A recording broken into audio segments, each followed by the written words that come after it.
আমাদেরকে কোরআন শিখিয়েছে কে? বিশ্বনবীকে কোরআন শিখিয়েছে কে? আল্লাহ। এজন্য দুনিয়াতেও যারা কোরআন শিখায় তাদের মর্যাদা বাড়ায় দেয় কে? বাংলার জমিনে যারা কোরআন শরীফ শিখায় এদের মর্যাদা সবচেয়ে কম, এদের বেতন সবচেয়ে কম, এরা সমাজে সবচেয়ে বেশি অবহেলিত, ঠিক কি না? তা আল্লাহর কাছে এরা সবচেয়ে বেশি সম্মানিত। আল্লাহর হাবিব বললেন, খায়রুকুম মান তাআল্লামাল কুরআন ওয়া আল্লামাহু। তোমাদের মধ্যে আল্লাহ তাআলার কাছে সবচাইতে প্রিয় শ্রেষ্ঠ ওই মানুষটা যে নিজে কোরআন পড়ে আবার অন্যরে পড়ায় দেয়। সুবহানাল্লাহ পড়ে। আপনি যদি কাউরে শুধু সূরা ফাতিহাটা শিখান, কোন সূরা? সূরা ফাতিহাটা যদি শিখায় দেন, সে যতদিন সূরা ফাতিহা তেলাওয়াত করবে ওই তার তেলাওয়াতের একটা পার্সেন্টেজ সওয়াব আপনার আমলনামায় আছে না নাই? সে যদি আবার আরেকজনের শিখায়, ওই লোক যদি আবার আরেকজনের শিখায় দেয়, এরকম যতজনকে তারা শিখাবে প্রত্যেকের তেলাওয়াতের একটা পার্সেন্টেজ সওয়াব আপনার আমলনামায় ঢুকায় দিবে কে? এজন্য কোরআন নিজেও শিখবো, অন্যকেও শেখাবো। রাজি আছেন তো? আপনাদের এখানে মসজিদে কোরআন শিক্ষার আসর আছে নাকি? হ্যাঁ, এই যে বাড়ির পাশে যে একটা মসজিদ দেখলাম, কোরআন শিখায়। কিবার শিখায়? প্রতিদিন। কে শিখায়? ইমাম সাহেব। বেতন টেতন দেন তো? কত দেন? 1 লক্ষ মাসে? 5-6,000 বলে কি? এক একটা ইমামের কমসে কম 1 লক্ষ টাকা বেতন হওয়া দরকার, ঠিক কিনা? না খেয়ে না পড়ে অল্পতে তুষ্ট থেকে যারা শুকরিয়া করে এরা আমাদের আইম্মাতুল মাসাজিদ, মসজিদের ইমামরা, মসজিদের মুয়াজ্জিনরা। এক একটা মসজিদের মুয়াজ্জিনের গলা হবে এরকম বিশাল উঁচু। কিয়ামতের ময়দানে সবাই আমরা এর দিকে তাকায় থাকবো, কিরে ভাই তোর গলা উঁচু কেন? সে বলবে, আমার এই গলা দিয়ে প্রতিদিন 5 বার আমি আজান দিয়েছি। কিয়ামতের ময়দানে ঠিকই সম্মানিত, দুনিয়ায় আমরা চিনলাম না ওনাদেরকে। এজন্য কোরআন শিক্ষার আসর জন্য আমরা গড়ে তুলি। তালিমুল কোরআন প্রজেক্ট লাগবে, শিশুদের কোরআন শিক্ষার আসর, নারীদের কোরআন শিক্ষার আসর, বয়স্কদের কোরআন শিক্ষার আসর। আমরা কোরআন শিখে মরতে চাই, কোরআন জেনে মরতে চাই। No excuse will be granted that day. সেদিন আল্লাহ কোনো এক্সকিউজ গ্রহণ করবে না। সব পারো, হিন্দি তো ঠিকই কইতে পারো। হিন্দিতে কথা কইতে পারে না ছেলেপেলেরা? হিন্দি সিনেমা এমন দেখা দেখে হিন্দিতে কথা কইতে পারে। তো হিন্দি ভাষা বুঝতে পারলে, শিখতে পারলে, আরবি পারলা না কেন? কোনো এক্সকিউজ, ওজর, আপত্তি সেদিন আল্লাহ গ্রহণ করবে? শরীয়তপুরের ভাইরা, আসুন আমরা কোরআন শিখি, আসুন আমরা কোরআন পড়ি। প্রতিদিন একটা আয়াত হলেও কমপক্ষে আমরা যেন কোরআনের অর্থ পড়ি, বঙ্গানুবাদ পড়ি। রাজি আছেন তো? আপনাদের স্মার্টফোন আছে কার কার হাতে দেখি?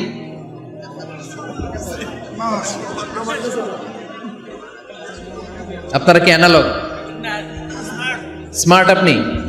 মাশাআল্লাহ। তোমরাও কি স্মার্ট? হ্যাঁ, ঠিক আছে, হাত নামাও, হাত নামান সবাই। তো এই যে স্মার্টফোন আসছে স্মার্ট বানাইতে, যেই ফোনের মধ্যে কোরআন নাই সে আনস্মার্ট, ঠিক কিনা? যার মোবাইলের ভেতরে কোরআনের অ্যাপস আছে, ডাউনলোড করে অ্যাপস রেখেছে, সেই হচ্ছে আসল smart. He is the real hero, he is the real smart. এজন্য মোবাইলের অ্যাপসের ভেতরে কোরআন ঢুকাইতে হবে। খুব সহজ, অ্যান্ড্রয়েড সেট ইউজ করলে প্লে স্টোরে যাও, যে তুমি বাংলা কোরআন লিখো, চলে আসবে। আইফোন যদি ইউজ করো অ্যাপ স্টোরে যাও, ওখানে যে বাংলা কোরআন লিখো চলে আসবে। সহজ। এত সহজ হওয়ার পরেও আল্লাহ কি বললেন আমরা যদি না শিখি, না জানি, আল্লাহ কি ক্ষমা করবে? যা বলার সব আল্লাহ বলে দিয়েছে এই কোরআনে। এই কোরআনে শুরু হয়েছে বিসমিল্লাহির রহমানির রহিম দিয়ে, মানে বা দিয়ে। কি দিয়ে? চিল্লায় বলেন না, কি দিয়ে? বা দিয়ে। আর এই কোরআন শেষ হয়েছে সূরাতুন নাস দিয়ে, যে সূরার শেষ আয়াত হচ্ছে মিনাল জিন্নাতি ওয়ান নাস। বা আর সিন মিলাইলে কি হয়? বাস। এবার বাসে চড়া শরীয়তপুর শহরে যাব। ওই বাস না, এই বাস মানে যথেষ্ট, এই বাস মানে সাফিসিয়েন্ট, কাফি। আল্লাহ বুঝালেন এই 30 পারায় 114টা সূরায় আমি যা দিয়েছি এটাই বাস, যথেষ্ট। নতুন করে আর কিচ্ছু লাগবে না। চিল্লায় বলেন ঠিক কিনা? এজন্য মোবাইলে কোরআনের অ্যাপস ঢুকাইবেন। কে কে ঢুকাইবেন আজকে থেকে দেখি? আমারে দেখানোর জন্য হাত তুলছেন? দেখাতে হবে একজন রে, তিনি কে? আল্লাহরে দেখান, আল্লাহর ফেরেশতারে দেখান। এখন কই মারছে হাত? আল্লাহর ফেরেশতার কথা কইছেন, ভয় ঢুকছে। ঢুকাবেন। এদিকে হাত তোলো না কেন? আছে, মাশাআল্লাহ, হাত নামান। আল্লাহ তুমি সব ভাইদেরকে কবুল করো। আমরা যেন মোবাইলে হিন্দি সিরিয়াল না দেখি, আমরা যেন ড্যান্স না দেখি, উলঙ্গ নৃত্য যেন না দেখি, আমরা যেন এই মোবাইলে কোরআন পড়ি। আমরা কান দিয়ে যা শুনবো তাতে যেন সওয়াব হয়, আমরা চোখ দিয়ে যা দেখবো তাতে যেন সওয়াব হয়, ঠিক কিনা? যেন কানে শুনি সদা তোমার কালাম, হে খোদা চোখে যেন দেখি শুধু কোরআনের আয়াত, শোনো আমার মুনাজাত, শোনো শোনো ইয়া ইলাহি আমার মুনাজাত, শোনো আমার মুনাজাত। পড়েন আমিন। তাহলে আমরা যে কিতাবটারে সঙ্গী বানাবো, কিতাবটার নাম সবাই বলেন। আমরা যে কিতাবটারে বন্ধু বানাবো, এই কিতাবটার নাম, এটা আল্লাহর কিতাব। এই কিতাব সংরক্ষণের দায়িত্ব নিয়েছে কে? এই কিতাবকে কেউ ধ্বংস করতে পারবে? এই কিতাবের পিছু লেগে কেউ সুবিধা করতে পারবে? এই কিতাবের তাফসির কেউ বন্ধ করতে পারবে? অসম্ভব। কোরআনের কথা ছড়িয়ে পড়বে যুগ থেকে যুগ, যুগান্তরে, দেশ থেকে দেশ, দেশান্তরে, ঠিক কি না? এটা এমন কিতাব, এই কিতাবের পিছু লেগে লাভ নাই। এই কিতাবের বাণী ছড়িয়ে পড়বে গোটা বিশ্বময়। অনেকে অনেক ষড়যন্ত্র করেছে এই কিতাবকে ধ্বংস করে দেওয়ার জন্য।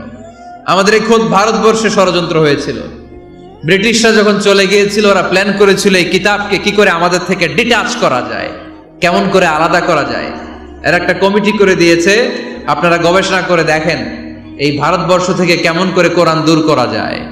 তারা বুদ্ধি করে বলল, এক কাজ করি, কারণ তাদের কোরআনের কপিগুলো মসজিদ থেকে বের করে আমরা আগুন দিয়ে জ্বালাই দিব, তাইলেই কোরআন শেষ। কোরআনের কপি যদি আগুন দিয়ে জ্বালায় দেওয়া হয়, তাহলে তার পৃথিবীতে কোরআন থাকবে না? না থাকবে? যদি আগুন লেগে ধ্বংস হয়ে যায়, ধ্বংস হয়ে যায়, যদি আগুন লেগে যায়, পুড়ে যায় পৃথিবীর সব বইয়ের দোকান, বিশ্ব থেকে হারাবে না পবিত্র কোরআন, বিশ্ব থেকে হারাবে না পবিত্র কোরআন, ঠিক কি না?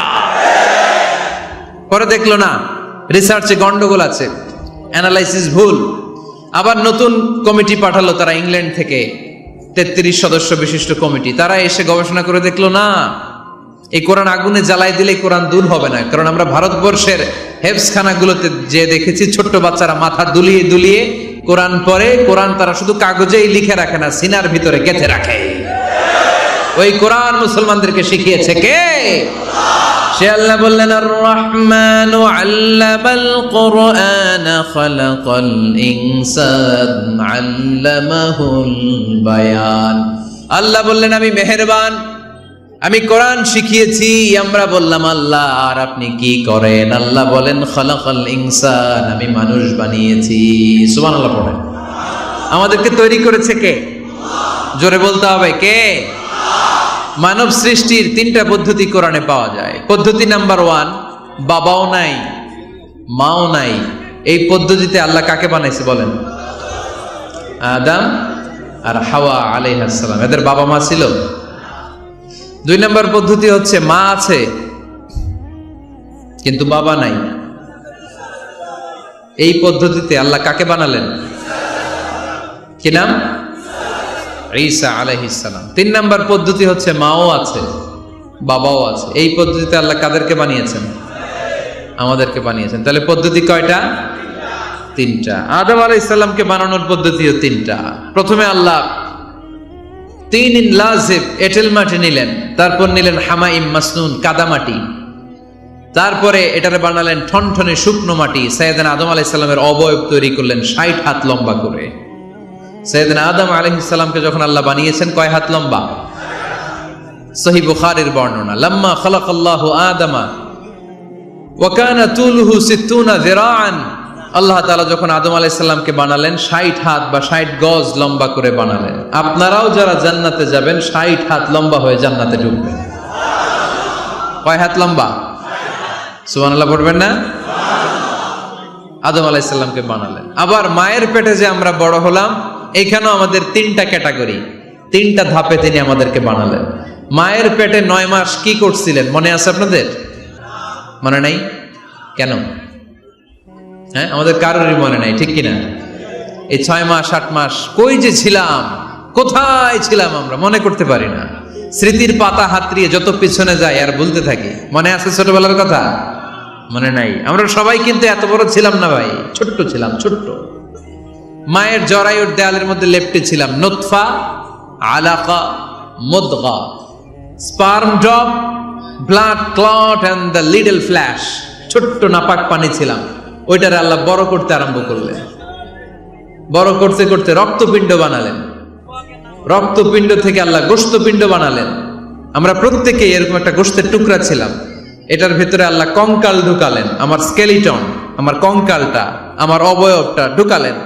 তারপরে আবার গোশত দিয়ে প্যাকেট করলেন, তার উপরে আবার চামড়ার প্যাকেট পড়ায় দিলেন। পড়েন সুবহানাল্লাহ। এরপরে 9 মাস পরে এই পৃথিবীর বুকে স্মুথলি আমাকে আসার সুযোগ দিলেন কে? একথাই আল্লাহ সূরা আল মুমিনুনে বললেন, ওয়ালাকাদ খালাকনাল ইনসানা মিন সুলালাতিন মিন তিন সুম্মা জাআলনাহু নুতফাতান ফি ক্বারারিন মাকিন ثم خلقنا النطفة علقة فخلقنا العلقة مضغة فخلقنا المضغة عظاما فكسونا العظام لحما ثم أنشأناه خلقا آخر فتبارك الله أحسن الخالقين. পড়েন আল্লাহু আকবার। আর কয়েক মিনিট শুনবেন? পড়েন পড়েন। লিল্লাহে তাকবীর, আল্লাহু আকবার, লিল্লাহে তাকবীর, আল্লাহু আকবার, লিল্লাহে তাকবীর, আল্লাহু আকবার। মায়ের পেটে আমাদেরকে তৈরি করলো কে? আল্লাহ। 10 মাস আমাদেরকে খাবার দিল কে? অক্সিজেন দিল কে? দেখেন, দুনিয়ার কেউ কিন্তু আমার খোঁজ নিতে পারে নাই ভিতরে যে পারছে। ওই গোপন জায়গায় একজন আমার রিজিক দিত। তিনি কে? আমার নাভির সাথে আমার মায়ের জরায়ুর একটা কানেকশন ছিল। ওই একটা লাইন দিয়ে আমাদের সবাইকে আল্লাহ খাবারের ব্যবস্থা করেছেন, পানির ব্যবস্থা করেছেন, বাতাসের ব্যবস্থা করেছেন। দুনিয়ায় আসার সাথে সাথে দুনিয়ার মানুষরা ওই খাবারের লাইনটা কেটে দেয়, ঠিক কিনা? শরীয়তপুরে বোধহয় রেখে দেয়। কি করে? কেটা। দেখবেন সিজার করার পরে বাচ্চাদেরকে বের করে কেচি দিয়ে যারা সিজার করে ডাক্তাররা কি করে? কেটে দেয়। বাচ্চার পা ধরে মাথাটা নিচু করে নিতম্বের মধ্যে থাপ্পড় মারে কয়েকটা, তারপরে বাচ্চা ওয়া ওয়া করে কেঁদে ওঠে, ঠিক কিনা? আমরা আমাদের কানে শুনি ওয়া ওয়া, আসলে সে আল্লাহর কাছে কেঁদে কেঁদে ফরিয়াদ জানায়, বলে আল্লাহ 9 মাস 10 মাস মায়ের পেটের ভেতরে ছিলাম, কেউ তো খোঁজ খবর নিল না। তুমিই তো আমার এই নাভির সাথে মায়ের জরায়ুর একটা লাইন দিয়ে ওই এক লাইনে খাবার, এক লাইনে পানি, এক লাইনে বাতাস ঢুকিয়েছো। 9টা মাস এই খাবারের লাইন আমার ঠিকঠাক ছিল, আমার টেনশন ছিল না। দুনিয়ার বুকে আসার সাথে সাথেই, এদের সাথে আমার কি শত্রুতা আমি জানি না, আসার সাথে সাথে আমার খাবারের লাইনটা কেটে দিস। আল্লাহ একটা মাত্র খাবারের লাইন ছিল, মানুষগুলো কেটে দিল। আমি এখন কি খাবো? আমি এখন যাব কই? আল্লাহ বলে কাঁদিস না, 8 মাস যেমনি খাওয়াইছি এখনো খাওয়াবো। সুবহানাল্লাহ পড়েন। খাবারের একটা লাইন ছিল, কেটে দিয়েছে। ওই একটার বিপরীতে তোর মায়ের বুকের ভেতরে এখন খাবারের 2টা লাইনের ব্যবস্থা করে দিলাম। খালাকাল ইনসান, তিনি মানুষ বানিয়েছেন, মানুষের যা দরকার তার ব্যবস্থাও করে দিয়েছেন। চিল্লায় বলেন ঠিক কিনা?